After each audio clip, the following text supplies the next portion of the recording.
Tere päevast! Ma loodan, et mind on kuulda. Mina räägin siis täna üleminekust ehitusseadustikule ja eelkõige siis teehoiu kontekstist.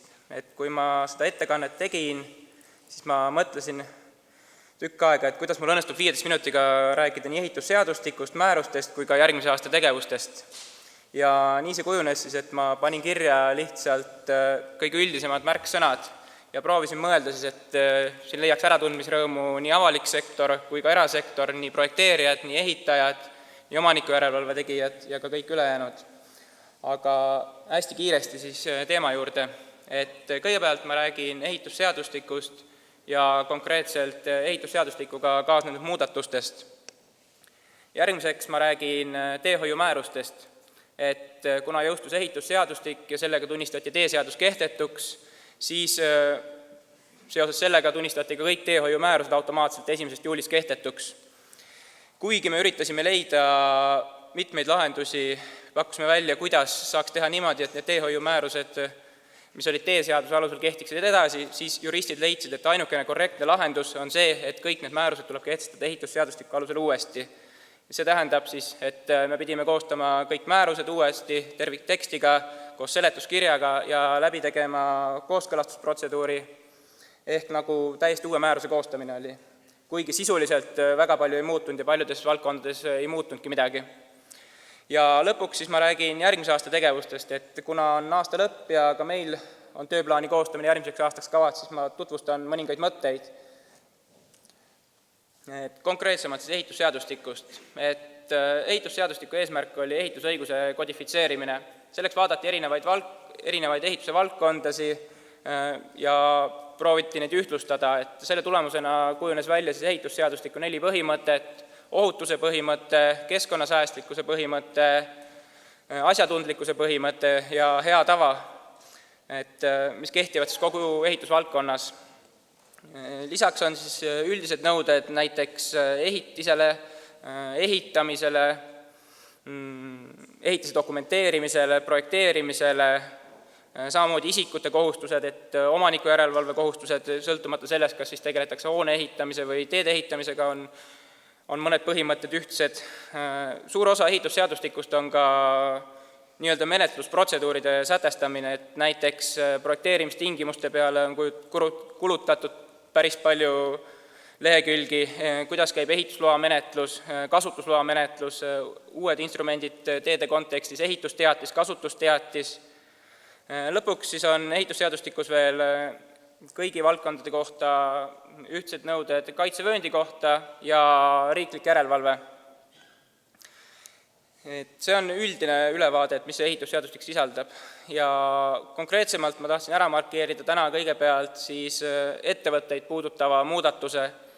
Kui teehoiu valdkonnas oli varem niimoodi, et teeseaduse alusel siis väljastati ettevõttele tegevusluba ja seda tuli käia Maanteeameti juures iga 3 aasta tagant pikendamas, siis ehitusseadustikuga see muutus ja enam ei ole siis teehoiu valdkonnas ehituslubasi, on kogu ehitusvaldkonnas kasutusel majandustegevusteade. See tähendab siis, et ühe korra esitatakse majandustegevusteade MTR-i ära ja hiljem seda enam pikendama ei pea. Järgmine teema, mille tahaks ära markeerida, on vastutava spetsialisti piirangu muutus. Ma mäletan, et paar aastat tagasi siinsamas asfaldipäeval oli ka vastutava spetsialisti piirangu teema üleval, et sel hetkel oli eelnõus veel ei olnud kirjas veel piirangut, kui mitme ettevõtte juures siis üks inimene võib olla vastutavaks spetsialistiks. Lõpuks see piirang sinna ikkagi tekkis ja üks inimene võib olla siis 3 ettevõtte juures vastutavaks spetsialistiks. Kui ülejäänud ehitusvaldkonnaga võrreldes on tegemist kitsendusega, kuna varem sellist regulatsiooni seal ei olnud, siis teehoiu valdkonnas on tegemist nõuete lõdvenemisega, et selles kontekstis, et varem ju sätestas teeseadus üheselt, et üks inimene võib olla ühe ettevõtte juures ühel tegevusalal vastutavaks spetsialistiks. Järgmine muudatus, mille ma ära tahan markeerida, on spetsialisti pädevuse tõendamine. Nii nagu ka ettevõtetel oli ka spetsialistil siis varem tegevusluba, hiljem nimetati lühikest aega seda ka pädevustunnistuseks. ja samamoodi Maanteeamet väljastas ja teatud sagedusega tuli seda siis Maanteeameti juures pikendamas käia. Et sarnaselt kogu ülejäänud ehitusvaldkonnaga ka teedel siis võeti pädevuse tõendamiseks kasutusele kutsetunnistus. Ja edaspidi siis pädevus loetakse tõendatuks, kui spetsialistile on väljastatud see kutsetunnistus. Lühidalt ka sellest, et miks seda tõendatud pädevust siis vaja on või miks kellelgi kutsetunnistust vaja on, et seadusest tuleb siis nõue, et igal ettevõttel peab olema vastutav spetsialist ja vastutav spetsialist saab olla ainult tõendatud pädevusega ja kui on kutsetunnistus, siis on õigus olla vastutav spetsialist, et see on ka kutsetunnistuste ja pädevuse tõendamise mõte. Järgmiseks mõned teemad, mis veel ehitusseadustikuga muutusid, et teekaitsevöönd, et tõenäoliselt see märksõna on suunatud eelkõige avaliku sektori esindajatele ja võib-olla ka igal inimesele siin, et kuna Eestis on 40 000 kilomeetrit avalikult kasutatavaid teid, et siis, ja igal neist on 30-meetrine kaitsevöönd, see tähendab siis, et väga paljud tõenäoliselt elavad teekaitsevööndis. Et teeseaduses oli siis riigimaantee kaitsevööndi laiuseks 50 meetrit, ehitusseadustikus on üle-euroopalistel teedel see 50 meetrit ning ülejäänud maanteedel vähendati kaitsevööndi laius 30 meetri peale. Lisaks on ehitusseadustikus siis kirjas üldised tegevused, mis on teekaitsevööndis keelatud ja ka kuidas siis käib kodaniku poolt see loa taotlemine teekaitsevööndis tehtavateks tegevusteks ja ka põhimõte siis, et teekaitsevööndis ei või tegevusi keelata, kui see ei ole seotud, kui see ei halvenda ehitise ohutust. Järgmiseks teemaks, mis ma ära markeerin, on eratee avalikuks kasutamiseks määramine, jällegi eelkõige omavalitsustele suunatud teema. Et teeseaduses käis siis eratee avalikuks kasutamiseks määramine eraõigusliku lepinguga, väga hästi toimiv kord tegelikult, väga lihtne, kuid tal olid ka mõningad puudused. Et üheks puuduseks oli siis see, et iga kord, kui omanik vahetus, pidi see omavalitsus minema uuesti lepingut sõlmima ja teiseks oli see, et juristid leidsid, et tegelikult selline eraõigusliku lepinguga eratee avalikuks kasutamiseks määramine ei ole korrektne. Ja selle tulemusena võeti siis kasutusele asjaõigusleping, mis tähendab siis seda, et kohalikul omavalitsus peab olema enne eratee avalikuks kasutamiseks määramist maakasutusõigus. Järgmine teema, mille ma tahan ära markeerida, on avalikkuse ligipäästav eratee. Uus termin võrreldes teeseadusega. Kui teeseadus erateid reguleeris väga vähe, ja põhimõtteliselt erateedele nõuded ei olnud, et eratee ehitamiseks ei pidanud koostama projekti, eratee ehitamiseks ei olnud vaja ehitusluba ja eratee ehitamise üle ei võinud teha järelevalvet, riiklikku järelevalvet, siis ehitusseadustikuga see eratee jaotati sisuliselt 2 ja võeti kasutusel termin avalikkusele ligipäästav eratee. Ja sinna alla siis kuuluvad näiteks kaubanduskeskuse parklad või seesama ka TTÜ parkla. Ja see võeti kasutusele sellepärast, et kuna tegelikult on olemas selliseid erateid, mida avalikkus kasutab, siis sellistele peaks olema ka kohalikul omavalitsuses õigus anda ehitusluba ja seeläbi kontrollida, kas neil teedel on ohutus tagatud näiteks. Järgmiseks teehoiumäärustest. Et kõik tehnilised normid, mis olid teeseaduses, on olemas ka ehitusseadustikus. Et on olemas teeseisundinõuded, tee ehitamise kvaliteedinõuded, siin toimus peamiselt pealkirja muudatus, kus nimetati siis tee- ja teetööde kvaliteedinõuded ümber tee ehitamise kvaliteedinõueteks ja põhimõtteliselt samasugune projekteerimisnorm on olemas ka ehitusseadustikus. Aga kui osad määrused, mis ma eelpool mainisin, siin lihtsalt kehtestati põhimõtteliselt teeseaduses olnud redaktsioonid, siis mitmed määrused muutusid ka sisuliselt. Et esmalt ma mainin ära tee-ehitusprojektile esitatavad nõuded.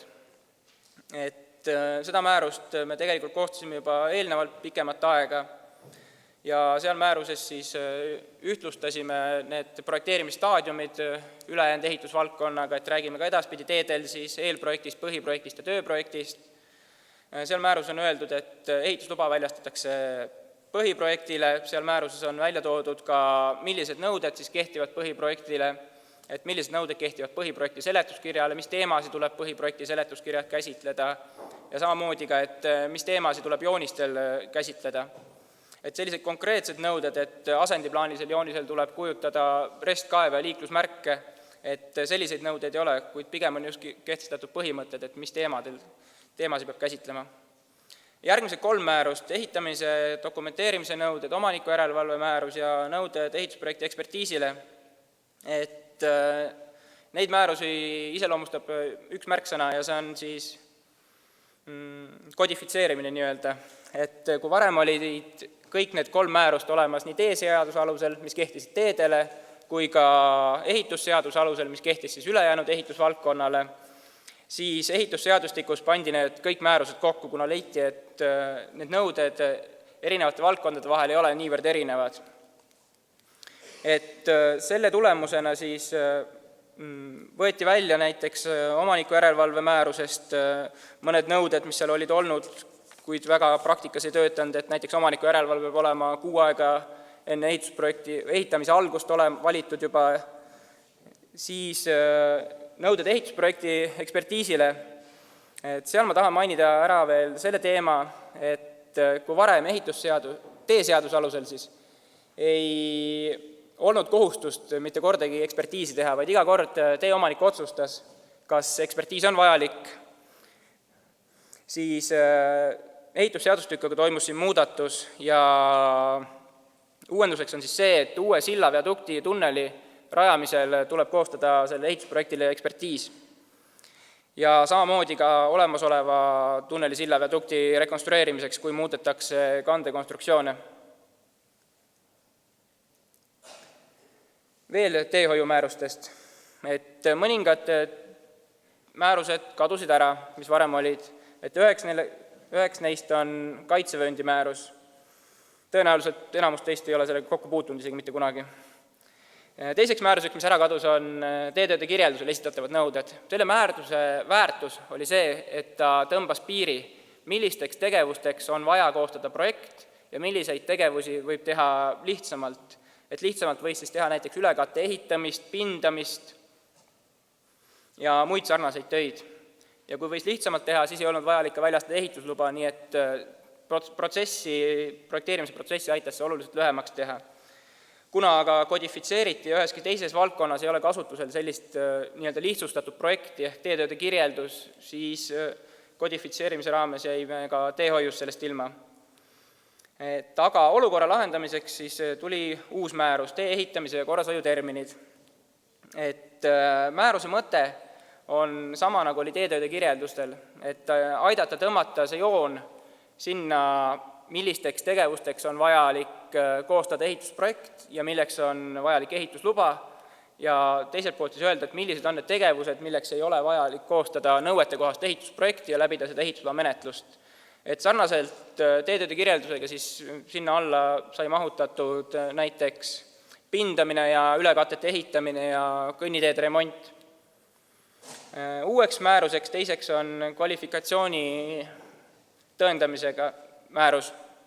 Et selles määruses on siis toodud välja igal tegevusalal ehituses, et nii hoonete ehituses kui tehnovõrkude ehituses, projekteerimises, omaniku järelevalves, et milline peab see vastutava spetsialisti kvalifikatsioon olema. Et olenevalt siis tegevusalast, et kas on vajalik 6. tase või on vajalik 7. tase. Eraldi tahan ära mainida veel täiendkoolituse õppekava, et mis sellega toimus, et varem teeseaduses oli siis 2 täiendkoolituse õppekava, et omaniku järelevalve tegijatele õppekava ja liiklusaudiitoritele õppekava. Ja mõlemad pidid siis regulaarselt seda õppekava läbima, et säilitada oma tegevusluba. Kuna liiklusohutusaudiitori õppekava kehtestamise kohustus tuleneb Euroopa Liidu direktiivist, siis selle osas erilist debatti ei toimunud ja see viidi üle ka ehitusseadustikku ning lisaks sellele esialgsele õppekavale, mida liiklusohutusaudiitor peab siis esimesel korral läbima, kehtestati ka teine õppekava, ehk kordusõppekava, et mida lähevad läbima need liiklusohutusaudiitorid, kes on selle esialgse õppekava juba läbinud. Et see kordusõppekava kehtestamise vajadus tulenes just sellest, et seal rõhuasetused on natuke teistsugused ja ka selle maht on natuke lühem.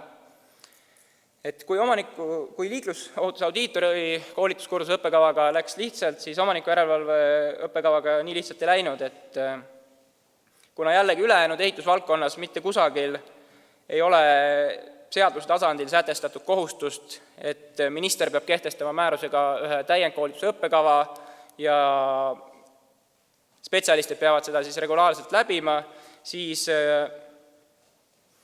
selline õppekava kehtestamise võimalus ei jõudnud ka ehitusseadustikku. Aga siit mitte kindlasti sõnum, et nagu täiendkoolitusega ei tuleks tegeleda, et tulenevalt kutsetunnistustest tuleb ikkagi täiendkoolitusega tegeleda, tuleb täiendõppepunkte koguda, kuid erandiks on lihtsalt see omaniku järelevalves, et enam ei ole seda ministri määrusega kehtestatud õppekava. Ja lõppu siis mõned mõtted järgmise aasta tegevuste osas. Et sai siia kirjutatud paar määrust, mille osas mõtted liiguvad. Esimeseks neist on liikluskorralduse nõuded teetöödel. Et tegevus tuleneb tegelikult meile ka juba transpordi arengukavast ja mitu aega on räägitud, et seda määrust tuleks üle vaadata. Et eesmärk oleks siis nõudeid kaasajastada ja kehtestada täiendavaid nõudeid töötsoonis, et oleks tagatud ohutus. Et küsisin siin paari näidet, kuhu mõtted liiguvad Maanteeametil selle määruse osas, et näiteks siis, et suurem hoiatustõkete kasutuselevõtt ja ka piirete kasutamine. Üheks mõtteks hetkel veel on ka liikluskorralduse dokumenteerimine, et see et suurendaks liikluskorraldajate panust siis liikluskorralduse tegemisse, et dokumenteeritaks liikluskorraldus ja selle muudatused, et kuna ma päris täpselt seda lahendust veel ei tea, siis ma päris ei oska kirjeldada ka, aga jääme ootama. Teiseks mõtteks on liikluskorralduse nõuded ja sulgusse panin järgi, et kontseptsiooni tegemine, et kindlasti ei torma kohe määrust tegema. Liikluskorralduse nõuete kehtestamiseks tekkis võimalus ehitusseadustikuga. Seni olen küsinud erinevad spetsialistide arvamusi, et kas selline määrus on vajalik ja mis seal määruses peaks olema. Seni on kõik arvanud, et kindlasti selline määrus on vajalik, kuid arvamuse osas, mis seal määruses peaks olema, lähevad arusaamad totaalselt lahku. On arvamusi, et seal peaks olema väga üldised nõuded liikluskorraldusele, kuid teisest küljest on ka arvamusi, et seal peaks olema siis nõuded selle kohta, kuidas iga liiklusmärk tuleks paigaldada. Et järgmise aasta tegevus ongi siis kuulata erinevaid seisukohti selle määruse osas ja kujundada kokku selles kontseptsioon. Järgmiseks tegevuseks, mis ma eraldi ära mainin, on teeprojekteerimisnormid. Et ühtegi ettekannet ei ole vist mul läinud selle 3 aasta jooksul mööda, kus ma ei oleks pidanud normidest rääkima. Ja nii ka seekord. Et normidega on siis tegevus see, et see aasta saime kontseptsiooni valmis ja saatsime ka partneritele tutvumiseks ning edasi hakkame siis reaalselt kirjutama projekteerimisnorme. Et eesmärk number 1 on liita sinna juurde linnatänavad, lisaks kaaluda siis avalikkusele ligipääsetavate erateedele nõuete kehtestamist. Normitehniliselt võttes siis natukene määrus teha üldisemaks, et seal ei oleks enam nii detailseid ja nii konkreetseid nõudeid, et konkreetsed nõuded jääksid rohkem juhendite tasandile. Ja sellega lähme siis järgmine aasta edasi. Lisaks on meil palju muid tegevusi, et meie tegevus andi piirdu siis määruste kirjutamisega, et tegevused tulenevad nii valitsuse tööplaanist, kus minister enne rääkis siin Kosemäe analüüsist, siis tulenevad tegevused meile transpordi arengukavast, kus on ülesanne teede omandipõhist jaotust analüüsida aastaks 2017, aga kuna tegemist on väga mahuka ülesandega, siis alustame sellega aegsasti. Ja lisaks on ka siis üheks ülesandeks järgida, et kuidas ehitusseadustiku rakendamine toimub ja millised probleemid üles kerkivad ja proovida leida neile lahendusi ja suhelda sel teemal ka sektoriga. Ja minu poolt on see lühidalt kõik. Tahan enne ühe asja veel ära näidata, et ma ei võtnud endale ambitsiooniks käia kõiki määrusi läbi, mis siin teehoiu valdkonnas on, aga kuna need ettekanded pannakse ülesse, siis ma tegin siia ettekandele nii-öelda lisa, kus on siis välja toodud kõik teehoiu seisukohalt määrused, nende pealkiri teeseaduses ja nende pealkiri siis kõrval ehitusseadustikus ning ka volitusnorm, kus neid ehitusseadustikus saab leida, et kui kellelgi sel teemal on veel hetkel segadus, siis ma loodan, et siit leiab abi. Minu poolt kõik, aitäh!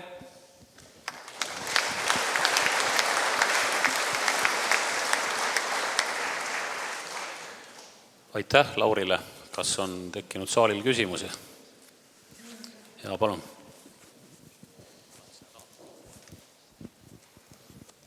Tere, Andrus Prikk olen. Ma küsin selle viimase slaidi kohta, eelviimase, kus oli liikluskorraldus nõuded, et kas see tähendab seda, et siis need määrused on, või tähendab standardid on plaanis ministeeriumil nagu ära kaotada, et kõik minna üle standarditest loobuda, minna üle määrustele? Ma enne täpsustaks ära, et millist standardit te mõtlete, et liiklusmärkide standardit? Ja ma mõtlen standard liiklusmärgide nende kasutamine ja teemärgisite nende kasutamine. Okei, mina leian kindlasti, et standard peaks jääma, et me ei suuda kehtestada nii detailset määrust, kui seda on standard, et seal standardis on ikkagi väga detailsed nõuded, et kuidas liiklusmärke paigaldada. Et minu nägemuses võiks see liikluskorralduse määrus olla ikkagi selline üldisem ja need detailsed nõuded võiksid olla näiteks standardis.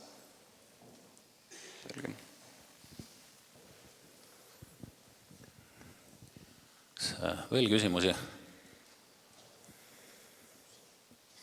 Jah, palun.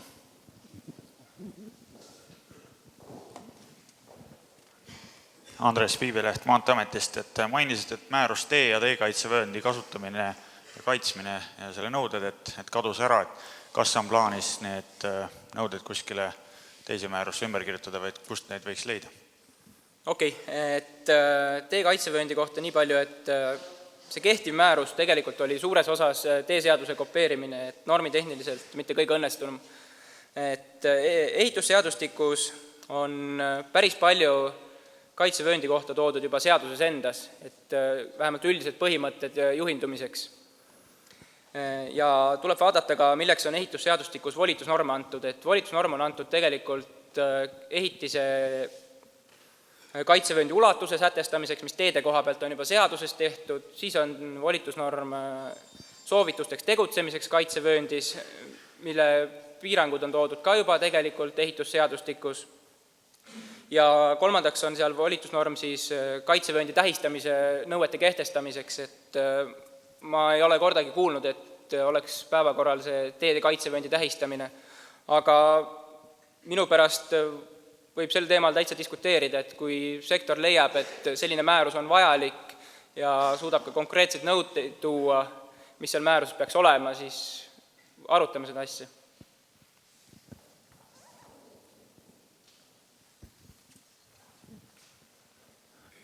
Veel küsimusi, mõtteid?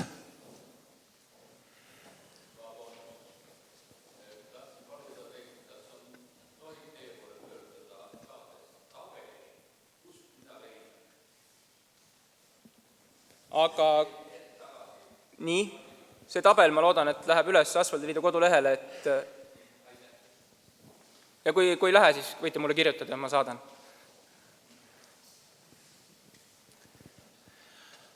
Aga suur tänu, Lauri, selle sisuka ettekande eest ja eks meil kõigil on nüüd millega tegeleda jälle.